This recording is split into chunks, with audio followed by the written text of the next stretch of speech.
Cuántas veces me pregunta en su lenguaje el corazón, ¿por qué no ríes?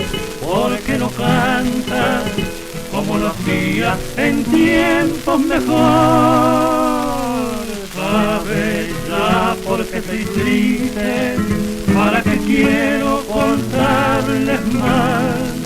Y es porque siento que sus latidos poquito a poco muriendo van. Y así le canto al corazón por no llorar.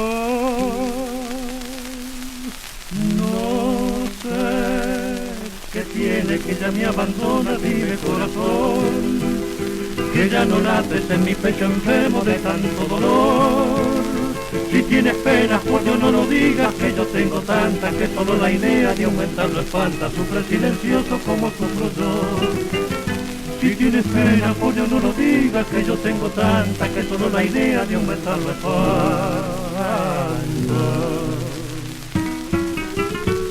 Sufre silencioso como sufro yo.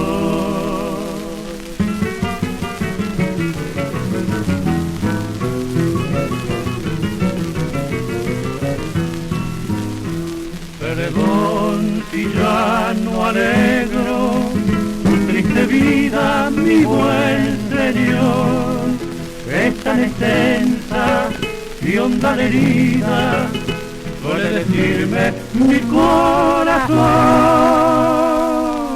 que ya mi débil latido no tiene fuerzas para llevar las ilusiones más celestiales a tu cabeza con fiebre ya. Y así le canto al corazón por no llorar.